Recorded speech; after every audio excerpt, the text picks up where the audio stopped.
마태복음 28장 1절부터 우리 8절까지 말씀 우리 다 함께 합독합니다. 안식일이 다 지나고 안식 후 첫날 되는 새벽에 막달라 마리아와 다른 마리아가 무덤을 보려고 갔더니 큰 지진이 나며 주의 천사가 하늘로부터 내려와 돌을 굴러내고 그 위에 앉았는데 그 형상이 번개 같고 그 옷은 눈같이 희건을 지키던 자들이 그를 무서워하여 떨며 죽은 사람과 같이 되었더라. 천사가 여자들에게 말하여 이르되 너희는 무서워하지 말라. 십자가에 못 박힌 예수를 너희가 찾는 줄을 내가 아노라. 그가 여기 계시지 않고 그가 말씀하시던 대로 살아나셨느니라. 와서 그가 누우셨던 것을 보라. 또 빨리 가서 그의 제자들에게 이르되 그가 죽은 자 가운데서 살아나셨고 너희보다 먼저 갈릴리로 가시나니 거기서 너희가 배우리라 하라. 보라, 내가 너에게 일렀느니라 하거늘 그 여자들이 무서움과 큰 기쁨으로 빨리 무덤을 떠나 제자들에게 알리려고 다름질할세. 아멘. 한번 따라하시기 바랍니다. 부활의 복음을 전하는 빛나는 사람. 오늘 말씀의 제목입니다. 예수님 금요일 날 십자가에 달리셨고요. 금요일 밤이 지나고 운명하시고, 그 다음 날이 이제 토요일 안식일이에요. 그래서 안식일을 지나고, 안식일에는 이 유대인들은 움직이질 못하죠. 그래서 무덤에서 지키던 그 군사들은 무덤을 굳게 지키고 있었고요. 그래서 어제도 말씀드렸지만 안식일을 지키지 않으면서까지 예수님의 시체를 지키려고 했던 거죠. 예수께서 부활하셨다, 시체를 도둑질하고 그런 거짓 소문을 낼까봐 안식일을 어기면서까지 지켰다고 얘기했어요.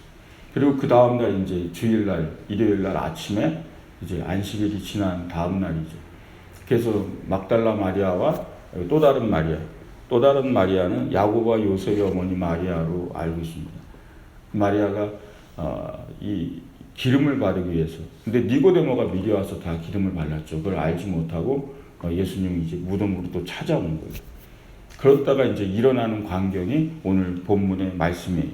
그래서 1절에 보면 안식일이 다하여 가고 안식 후 첫날 되려는 이 미명의 막달라 마리아와 다른 마리아가 무덤을 보려고 왔더니 이렇게 기록되어 있죠. 그래서 와서 봤는데 이 놀라운 광경을 본 거예요. 무덤의 문이 이제 열려 있고 천사를 보게 된 거죠. 그게 2절 말씀이에요. 큰 지진이 나며 주의 천사가 하늘로서 내려와 돌을 굴려내고 그 위에 앉았는데, 이 광경을 이렇게 성경을 읽을 때는 이렇게 이미지로 상상을 해보시면 돼요. 천사가 어떤지 모르지만 우리가 느끼는 천사가 큰 지진이 이 바위잖아요. 바위돌을 굴려내고 천사가 그 돌 위에 앉아 있다는 거죠. 무덤 문은 열려 있고요. 그 광경을 보고 이 두 여인도 놀라고 지키던 자들도 놀라가지고 두려워 공포에 떨고 있는 그런 이 모습들이 오늘 나오는 거죠. 이 광경을 보면서도 느끼는 게 뭐냐면 누군가에겐 부활이 큰 기쁨이 되지만 누군가에겐 예수님의 부활이 공포가 될 수 있다는 거죠. 그것은 어떤 선택을 하냐는 거예요. 부활을 믿는 자들과 부활을 믿지 않는 자들의 차이라는 거죠. 끝까지 부활을 믿지 않는 믿음이 없는 자들은 계속 의심의 굴레를 벗어날 수가 없는 거예요. 어떻게 예수가 부활할 수 있냐는 거죠. 그러나 무덤을 굳게 지키고 결국은 예수님 부활하시는 이 장면이 시작되는 거죠. 이 아침에 이 예수님의 무덤 앞으로 왔던 이 여인은 상상하지도 못한 일을 보게 된 거예요. 예수님이 3일 만에 부활한다는 얘기는 하셨지만 생전에 정말 이런 일이 벌어지리라고는 기대하지 않고 왔었을 거예요.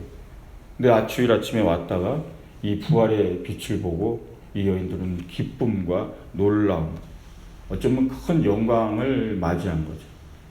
3절, 4절 보면 천사들을 이렇게 표현하고 있어요. 그 형상이 번개 같고 그 옷은 눈같이 희건을 지키던 자들이 그를 무서워하며 떨며 죽은 사람과 같이 되었더라. 여기 보면 형상이 번개 같다, 그러니까 빛 같다라는 표현을 과거에 쓴 거예요. 그러니까 굉장히 빛나는 천사의 형상이 눈같이 희다, 그러니까 번개 같다, 희다, 이런 표현. 그 밝은 빛과 같은 그 광명한 모습을 보며 많은 이 지키던 자들은 무서워서 떨며 거의 죽은 사람처럼 됐다. 혼절하는 것 같이 될 정도로 공포에 떨었다는 거죠. 왜 그렇겠습니까? 무덤 문이 열리고요. 예수님 부활 전혀 믿지 않았는데 이런 역사가 죽으신 이후에도 3일 뒤에 이런 일들이 일어나니까 이 사람들은 놀라움에 빠질 수밖에 없었죠. 결국 이 장면은 진실과 거짓을 드러내는 장면이라는 거예요. 무엇이 진실이고 무엇이 거짓인지는 부활에서 나타나는 거예요. 예수님의 부활이. 그게 기점이었어요. 초대교회가 그만큼 하나님의 역사로 부흥하며 커져간 이유는 바로 이 부활이에요. 이 예수 그리스도의 부활이 없었다면 그냥 이 예수 그리스도를 따르던 모든 사람들은 다 흩어지고 어쩌면 이 복음은 더 증거되지 않고 다 죽어갈 수 있었어요. 왜냐하면 모든 사람들이 다 절망에 빠졌으니까. 예수를 따르던 사람들이 다 예수님 죽음과 함께 모든 희망이 다 끊겼으니까. 그래서 무덤 문이 열리고 이 부활의 역사가 모든 진실을 증명해낸 거죠. 결국은 예수가 헛되다고 예수를 십자가에 못 박혀 죽인 모든 사람들, 못 박으라고 외친 모든 군중들의 소리와 모든 것들이 다 거짓임에 판명되는 게 바로 이 자리라는 거예요. 어둠 앞에 빛이 존재할 수 없고 거짓이 진실을 이길 수 없는 것 같은 그런 역사인 거죠. 그래서 마태복음 28장에는 바로 이런 기록들이 자세히 기록되어 있어요. 그래서 예수 그리스도께서 이 땅에 오셔서 결국은 십자가에 못 박혀 죽으시고 이 부활하는 장면이 그것 또한 신적인 능력으로 다시 나타나기 시작하셨다는 거죠. 그 부활의 역사들이 이제 나타나는 거죠. 5절과 7절에 보면요. 천사가 여자들에게 말을 합니다. 이르되 너희는 무서워하지 말라. 십자가에 못 박히신 예수를 너희가 찾는 줄을 내가 아노라. 그가 여기 계시지 않고 그가 말씀하시던 대로 살아나셨느니라. 와서 그가 누우셨던 곳을 보라. 또 빨리 가서 그의 제자들에게 이르되 그가 죽은 자 가운데서 살아나셨고 너희보다 먼저 갈릴리로 가시나니 거기서 너희가 배우리라 하라. 보라 내가 너희에게 일렀느니라. 천사들이 얘기하죠. 말씀하신 대로 그가 살아나셨다. 와서 무덤 안을 보라는 거예요. 그 누우셨다. 너네들이 장사 지내서 누워놨던 예수님 고신 곳을 봐라. 예수님이 시체가 없는 거죠. 그럼 뭐라고 얘기하냐면 갈릴리로 가라. 지금 예루살렘입니다. 빨리 갈릴리로 가라. 예수님이 갈릴리로 갔으니까. 갈릴리에 있는 제자들에게 얘기하라는 거죠. 예수님 살아나셨다는 얘기를. 이 여인들이 천사들의 이 얘기를 듣고 어떻겠냐는 거예요. 예수님 십자가에 처절하게 못 박혀 죽는 그 장면을 다 본 여인들이에요. 갈릴리에서부터 여기까지 쫓아왔고요. 예수님을 따라왔고 주님의 죽으심의 끝까지 그리고 장사 지내는 것까지 다 그리고 마지막 안식일에도 그 아침에도 나온 이 여인들이요. 그 모든 과정을 본 여인들의 마음속에는 사실은 절망이 더 크죠. 상실의 아픔이 훨씬 크죠. 근데 천사들의 이 이야기를 듣고 이 여인들의 기쁨이 얼마나 컸냐는 거죠. 부활의 복음이요. 여기서부터 시작되는 거죠. 이 여인에게 이 부활의 기쁨과 영광이 오는 순간 이 여인들은 결국은 복음을 전하는 어쩌면 최초의 복음, 최초의 부활을 전하는 그런 영광스러운 여인들이 됐다는 걸 믿으시기 바랍니다. 사람들은 그러잖아요.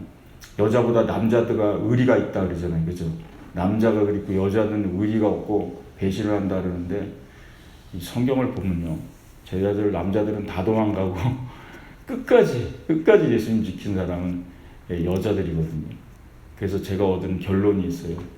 의리보다 더 높은 건 사랑이라고요. 의리보다 더 뛰어난 건 사랑이라고요. 남자들이 더 의리는 있을 수 있어요. 근데 사랑의 깊이가 다른 거죠. 의리 위에 있는 건 사랑이라는 거죠. 예수님 사랑한 여인들. 의리가 갈 수 있는 길은 거기까지면 사랑은 끝까지 간다는 거죠. 끝까지 함께 할 수 있다는 거죠. 이 여인들에게 주신 이 주님의 은혜는 이 부활의 영광을 증거할 수 있는 예수님 부활하셨다라는 말, 복음의 시작이거든요. 그걸 처음으로 제자들에게 사람들에게 전하는 그런 놀라운 은혜의 자리를 맞이했다라는 거죠. 끝없이 절망의 길로 나락으로 떨어지는 예수님의 마지막을 본 사람들이에요. 이제는 주님과 했던 모든 기적과 이적, 병자들을 고치시고 주옥 같은 말씀을 날마다 전해주시고 죽은 자를 살리기까지 하시고 오병이의 기적을 이루던 그런 한없이 하나 올라가시던 주님의 그 영광, 그리고 힘없이 끌려가 십자가에 달리시고 채찍에 맞고 조롱을 당하고 침을 뱉고 옷을 벗기고 벌거벗기고 십자가에 신음하며 고통하며 그 모든 또 나락의 자리를 다 지켜본 여인입니다. 그리고 무덤에 장사지고 완전히 돌문을 닫히면서 희망까지 절망까지 다 끝난 거죠. 그 과거에 주님과 함께 했던 그 빛나는 모든 일들이 다 묻혀진 아픔을 가졌던 여인입니다. 근데 뭐요? 무덤 문이 열리면서 이게 다시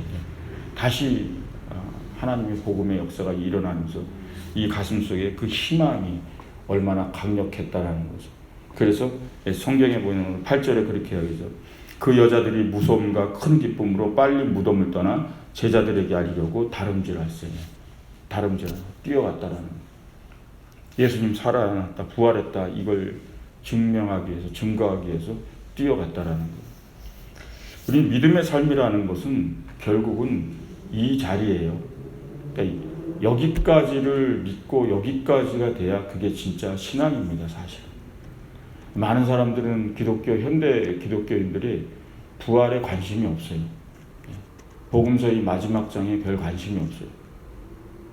자신의 부활에도 관심이 없어요. 영원한 삶에도 그렇게 큰 관심이 없어요. 지금 눈앞에 보이는 삶이 너무 중요하기 때문에. 그래서 죽음 앞에 현대인들은 굉장히 두려워 떠는 거죠. 죽음 앞에 수많은 사람들이, 물론 죽음이 안 두려울 수는 없어요. 죽음이라는 것은 두려울 수 있는 거예요. 근데 죽음 너머를 볼 수 있어야 되는 거죠. 그 영원한 삶이라는 것. 희망의 복음, 진짜 믿음의 자리가 여기까지 가기 위해서는 쉬운 일이 아닙니다. 이것은 한번 내가 믿습니다 하고 되는 일도 아니에요. 갑자기 내게 질병의 큰 위기가 오면 이건 또 흔들리는 문제예요. 오늘 내가 부활을 믿는 믿음을 가졌더라도 죽음의 위기나 큰 질병의 위기가 내게 오면 이건 또 흔들리는 문제라고요. 그래서 늘 주님 앞에 엎드리며 기도하며 내가 이 부활의 복음 위에 서야 되는 거예요. 이것을 가슴에 믿을 수 있도록. 그래서 그 믿음이 더 차고 담대해지면 강한 바로 빛나는 그리스도인이 되는 걸 믿으시기 바랍니다. 부활의 빛이 내 안에 있는 거죠. 그래서 사망을 두려워하지 않는 거예요. 두렵지만 두려워하지 않는 믿음이 생기는 거죠. 그게 부활의 믿음을 믿으시기 바랍니다. 기독교의 복음에 가장 큰 두 가지를 얘기하라 그러면 죽음과 부활이에요.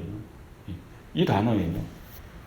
다른 어떤 종교에서 찾아볼 수 없는 죽음과 부활, 이 두 단어예요. 근데 많은 것들은 죽음으로 끝나는 거죠. 부활이 있다라는 것은 이건 큰 반전이고 큰 하나님의 역사거든요. 근데 많은 사람들이 신앙을 갖고 있는데 이 부활을 보지 못하는 거죠. 이 부활을 믿지 못하는 거죠. 인생이 왜 허무하냐면 죽음에서 끝나기 때문에 허무한 거예요. 옛날에 동화 같은 이야기가 있어요. 페르시아의 왕이 학자들을 다 불러 모아가지고 인류의 역사를 다 한번 기록해봐라 그랬어요. 인간의 모든 역사를. 수년에 걸쳐 학자들이 책을 쓰고 만들고 두루마리에 인류의 역사들을 쫙 기록해갖고 마차로 몇 대를 만들어 갖고 온 거죠. 또 왕이 내가 이걸 어떻게 다 읽냐, 내가 이렇게 늙었는데 이거를 좀 줄여 갖고 와라 그랬더니 또 몇 년을 거쳐가지고 한 대 정도로 줄여 갖고 왔대요. 그랬더니 왕이 더 많이 늙은 거죠. 내가 이제 죽기가 가까운데 이걸 한 권으로 줄여봐라. 그래서 학자들이 너무나 인류의 역사를 줄이기가 얼마나 힘들어요. 한 권으로 겨우 줄여 갖고 왔는데 갖고 왔더니 이제 왕이 죽을 때가 다 된 거예요. 임종이. 내가 이제 죽을 때가 다 돼서 이 한 권도 못 읽겠으니까 한마디로 얘기해줘라. 인간의 역사가 뭐냐 그랬더니 그 학자가 그렇게 얘기했대요. 죽었다가 살아났다가 죽는 겁니다. 태어났다가 죽는 겁니다. 인간의 역사가. 있다가 없어지는 겁니다. 그렇게 대답을 해요. 예, 인간의 역사가 뭐냐 하나로 얘기하라 했더니 태어났다가 죽는 겁니다. 있다가 없어지는 겁니다. 정말 인간의 역사가 그럴까요? 그렇다면 허무한 거죠. 우리 험한 인생 살다 가는 거예요. 한번 생각해 보세요. 저와 여러분들이 그 학자의 말처럼 태어났다가 죽는 게 인생이고 인간의 역사예요. 그러려고 이 땅에 왔다 그러면 진짜 험한 인생이에요. 그거 많죠. 이 땅에서 사는 동안 뭐 돈도 많이 먹고 잘 먹고 잘 살고 뭐 재밌는 일도 하고 많이 놀고 즐겼다고 쳐요. 그래도 죽는 거예요. 예. 돈을 수천억을 가졌다가도 그래도 죽는 거예요. 그냥. 이따가 없어지는 거예요. 그거만큼 허무한 건 없어요. 허무한 인생이에요. 그 허무한 인생을 빛나는 인생으로 만든 분이 주님인 걸 믿으시기 바랍니다. 예. 이따가 없어지는 건데요. 뭐요? 다시 있게 하셨다고. 예. 존재했다가 아예 사라지는데 먼지처럼, 티끌처럼. 다시 존재하게 하셨다고. 그럼 그게 부활임을 믿으시기 바랍니다. 빛나는 인생이 되려면 이 부활의 복음을 드디어 전하는 인생이 되어야 된다는 거. 이게 바로 살리는 거예요. 살리는 거. 많은 사람들은 인생을 있다가 없는 걸로 알기 때문에 결국 이 땅에 살면서 다 없애는 일만 하다 가요. 인생이 있다가 없는 거기 때문에. 그래서 쓰고 가고 없어지고 가고 다 사라지고 없는 걸로 끝나는 게 이 세상 사람들의 인생의 삶의 방식이에요. 있다가 없어지기 때문에. 그런데 기독교의 종교는 달라요. 있다가 없어지는 게 아니라 다시 있게 되는 거예요. 부활하는 거예요. 그러니까 결국은 뭐죠? 살리는 일을 하는 거예요. 부활의 종교는 살리는 일을 하는 건 좀 믿으시기 바랍니다. 예수의 생명이 아니면 가능한 일이 아니에요. 예수 그리스도의 생명이 아니면 살리는 일은 불가능하다는 거예요. 그래서 주님 앞에 정말 빛나는 사람, 부활의 복음을 전하는 빛나는 사람이 된다는 건 바로 이 부활의 복음을 전하는 일, 즉 영혼들이 다시 살리는 일을 하는 그 부활의 복음을 전하는 빛나는 그런 사람, 그게 하나님의 사람인 줄 믿으시기 바랍니다. 그래서 기독교는 살리는 일을 하는 거예요. 많은 사람들이 끝이에요. 이젠 더 이상 길이 없어요. 그럼 뭐요? 다시 길이 있다고. 실패했어요. 더 이상 일어서 힘이 없어요. 다시 일어서 길이 있고. 저는 이제 오늘 죽습니다. 제 인생이 오늘 끝납니다. 아니, 오늘이 끝이 아니라 다시 부활이 있습니다. 그래서 부활의 복음을 전하는 이 빛나는 인생은 빛이 날 수밖에 없는 게 살리는 일을 하기 때문인 줄 믿으시기 바랍니다. 그래서 기독교는 살리는 사역을 하는 거예요. 그 복음을 가슴에 담은 자는 그래서 늘 뭐요? 다시 살아나는 거예요. 힘들어도 어려움을 당해도 삶에 눌림이 있어도 고통이 있어도 다시 살아나는 거예요. 그 살리는 복음의 능력을 가지시길 주의 이름으로 축원드립니다. 그래서 내 안에 살리는 생명의 부활을 가진 사람은 생기가 있는 거예요. 생명의 능력이 있는 거예요. 그 놀라운 능력으로 살아가시기를 주님의 이름으로 축원드립니다. 결국 정치가 사람을 살리지도 못하고요. 경제가 사람을 살리는 것도 아니에요. 나라를 살리는 것도 정치와 경제가 아니고 영혼을 살리는 것, 가정을 살리는 것도 정치와 경제가 아니에요. 결국은 영혼을 살리고 나라를 살리고 민족을 살리는 건 복음인 줄 믿으시기 바랍니다. 부활의 복음이요. 그래서 그 부활의 복음을 전하는 빛나는 사람, 오늘 막달라 마리아처럼 또 다른 마리아처럼 그 예수 그리스도의 부활의 복음을 전할 수 있는 부활의 신앙을 가지시기를 주님의 이름으로 축원드립니다. 기도하겠습니다.